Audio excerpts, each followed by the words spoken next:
Assalamualaikum warahmatullahi wabarakatuh. Alhamdulillah wassalatu wassalamu ala Rasulillah nabiyina Muhammadin wa ala alihi wa sahbihi ajmain amma ba'. Alhamdulillah, pada video kali ini kita sampai pada pembahasan tentang al-mubtada'u wal khabar, mubtada' dan khabar. Apa itu mubtada' dan khabar? Kita lihat contohnya ya. Langsung saja. Al-amsilah, contoh-contoh. At-tufahatu hulwatun. Apel itu manis ya. Kemudian as-suratu jamilatun. Gambar itu indah. Al-jaryu mufidun. Berlari itu bermanfaat ya, bermanfaat. Al-qitaru sari'un. Kereta api itu cepat. An-nadhafatu wajibatun. Kebersihan itu wajib. Al-ardu mustadiratun. Bumi itu bulat ya. Nah, apa yang dimaksud dengan mubtada' dan khabar ya? Kita ke pembahasan langsung aja. Al-bahs di pembahasan al-amsalus sabiqatu kulluha jumalun. Pada contoh yang sebelumnya ya 6 ini semuanya adalah kalimat. Wa kullu jumlatin minha murakkabatun min ismaini, dan setiap kalimat itu tersusun dari dua isim. At-tufahah itu isim, hulwatun itu isim. Jadi melihat itu isim, salah satunya adalah dengan tanda ya. Yang pertama adalah tanda tanwinnya atau dengan alif lam. Nah, alif lam dan tanwin ini tidak bisa bertemu, artinya nggak ada namanya at-tufahatun, nggak ada ya. Jadi kalau ada alif lam nggak ada tanwin, kalau ada tanwin nggak ada alif lam ya. Nah, ini contohnya isim adalah alif lam dan tanwin ya.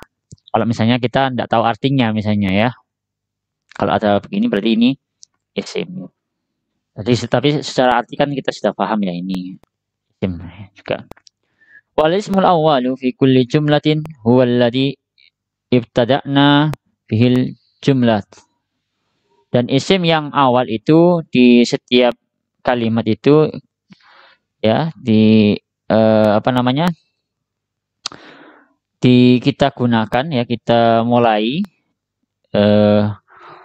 di dalam sebuah kalimat. Jadi apa ya maksudnya ini ya? Jadi isim ini digunakan di dalam awal sebuah kalimat. Kita menggunakan awal kalimat itu berupa isim. Kalau kemarin kita belajar terkait yang kalimat diawali dengan fi'il ya, fi'il, fa'il, kemudian fi'il, fa'il, maf'ul bi ya. Sekarang kita belajar yang kalimat yang dimulai dengan isim. Nah, ini sekarang. Fawwalidzalika yusamma mubtada'an. Nah, dan oleh karena itu ini disebut kalau sebuah kalimat dimulai dari isim, maka isim yang pertama ini disebut sebagai mubtada'. Ya. Wa idza wada'na isba'ana ala ismi tsani fi kulli jumlatin fa akhfainahu an nadarna wa qara'na hakadha.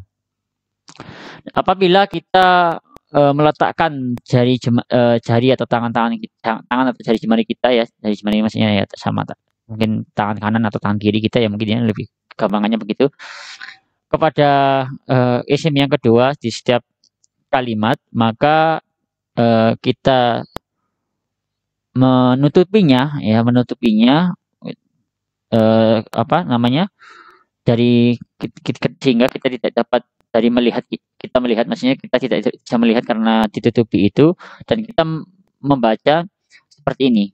At-tufaha as-suratu al-jaryu fa innana natakhayyaru. Sehingga kita membacanya, kalau ini misalnya ditutup dengan jari kita di buku, misalnya di buku ya, ini jarinya kurang gede nih kursornya ini. Nah, misalnya ini kursor ini ditutup ini, kan kita cuma melihatnya ini saja ya, at-tufaha as-sura al-jaryu ya. Fa innana natakhayyaru, maka kita akan menjadi bingung ya, karena tiba-tiba ada orang ngomong apel itu ujuk-ujuk ngomong gitu kan ya. Ujuk-ujuk apa ya? Tiba-tiba ya. As-suratu, gambar itu. Tiba-tiba ada orang ngomong gambar itu. Ya memangnya kenapa gambar itu kan gitu. Al-jaryu berlari itu kenapa memangnya berlari kan nggak sempurna kan ya. Nah, kita bertanya-tanya, wa nas'alu anfusana ma sya'nu tufaha. Dan kita bertanya kepada diri kita sendiri ya, apa maksudnya apel itu? Wa ma sya'nu surati dan apa maksud dari apa maksudnya dengan gambar itu? Wa ma sya'nul jaryi dan apa maksudnya dari berlari? Ya. Tiba-tiba ada orang ngomong kita bingung nih maksudnya gimana ya apel itu. Nah, kan bingung kan. Walakinna idza rafa'na isba'ana wa qara'na hakadha at-tufahatu hulwatun as-suratu jamilatun al-jaryu mufidatun istafadna fa'idatan tammatan. Akan tetapi apabila kita lepas tangan itu, ya tangan kita yang menutupi tadi, sehingga kita membaca seperti ini, at-tufahatu hulwa, apel itu manis, terus as-suratu jamilatun, gambar itu bagus atau indah ya, al-jaryu mufidatun, berlari itu bermanfaat, maka kita dapat mengambil faedah yang sempurna. Ya, kita dapat memperoleh pengertian yang menyeluruh ya, yang tidak membuat kita bingung tadi ya. Walladzi afadana wal ismu tsani fi kulli jumlatin, dan yang memberikan kita faedah atau kesempurnaan pemahaman kepada kita yaitu isim yang kedua di setiap kalimat tadi. Nah, kalau kalimat yang kata yang kedua tadi di setiap kalimat tadi dihilangkan maka menjadi bingung. Kalau ada maka dia kata yang kedua inilah memberikan kesempurnaan sebuah kalimat.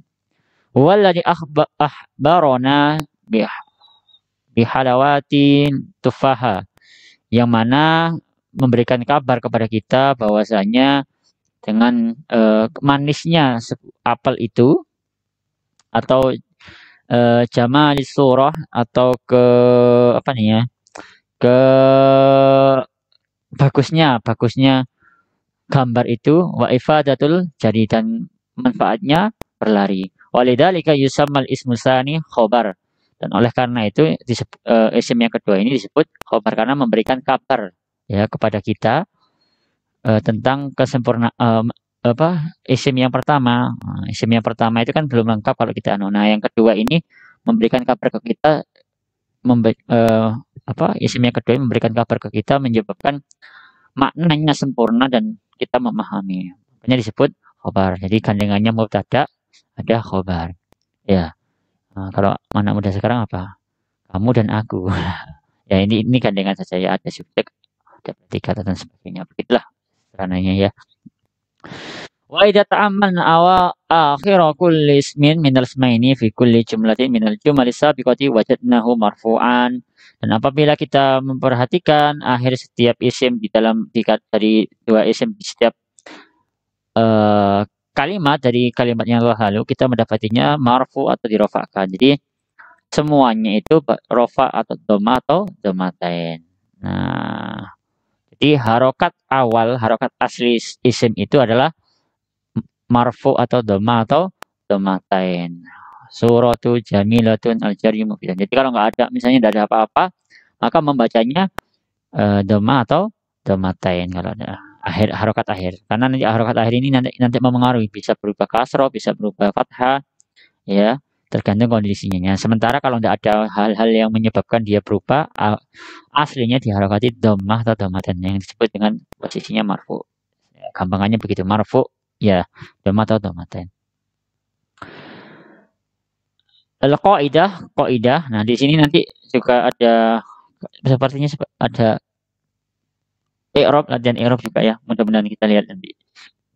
Kita cek. Al-qaidah itu qaidah.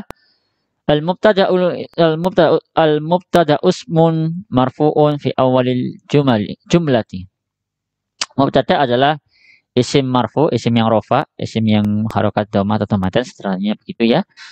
Di awal sebuah kalimat. Al-khabaru ismun marfu'un yukawwinu ma'al mubtada'i jumlatan mufidatan. Sedangkan khobar itu adalah isim yang dirofakkan juga, yang domatan sebenarnya begitu ya, yang disusun bersama dengan mubtada yang sehingga sebagai kalimat yang sempurna. Jadi ada mubtada, ada khobar membentuk sebuah kalimat yang sempurna. Kalau mubtada saja atau khobar saja tanpa lengkap salah satunya ini, maka kalimatnya tidak menjadi sempurna atau membuat bingung kita. Maka tidak disebut sebagai jumlah mufidah kalau kita belajar di awal video atau awal belajar di juz 1 ini kita kan begitu ya. Maka tidak disebut kalau ada mubtada mesti ada khobar sehingga ya menjadi jumlah mufidah atau kalimat sempurna. Kalau salah satunya hilang maka tidak menjadi jumlah mufidah atau kalimat yang sempurna. Nah, tamrinat bisa dipelajari. Saya langsung fokus di i'rab ya. Kayaknya. Insya. Wah, ini mengarang ini. Ini ada. Tamrin fil i'rab. Latihan di i'rab. Namun contoh ya. Al-hujratu nadifatun. Namanya kamar itu bersih. Nah, sama sebagaimana kaidah sebelumnya yang mana kalau isim itu pertama urutannya mengi'rab adalah sesuai katanya dulu. Ini yang pertama, ini yang kedua sesuai yang dibaca ya. Jadi urut. Ini yang pertama, ini yang kedua. Karena ini dua-duanya isim, maka dia posisinya sebagai apa? Nah, kalau al-qudratu mubtadaun. Kok nggak fa'il? Karena nggak ada fi'ilnya, maka tidak ada fa'il di sini. Istilah fa'il di sini ya. Karena mubtada, maka dia posisinya harus rafa. Mubtadaun marfu'un. Nadifatun khabarun marfu'un. Khabar marfu' ya. Nah, itu untuk cara mengirobnya. Jadi gampang sekali ya, insyaallah. Di mubtada ada khobar karena kalau isimnya di awal maka jadi menjadi mubtada. Kalau di kalimat di awal di fi'il maka nanti tidak mubtada ya. Nanti jumlah iya, nanti insyaallah setelah ini kita pelajari jumlah fi'iliyah apa, jumlah ismiyah apa. Silakan di i'rab alimil jumlatainil atiyani, i'rablah dua kalimat berikutnya. Ini coba. Insyaallah itu dari saya. Atas kesalahan kurangnya mohon maaf. Apabila ada pertanyaan, kritik maupun saran, silakan ditulis di kolom komentar. Nah, selanjutnya insyaallah kita akan belajar tentang al-jumlatul fi'liyah. Jumlah fi'liyah atau kalimat yang diawali dengan fi'il. Insyaallah. Assalamualaikum warahmatullahi wabarakatuh.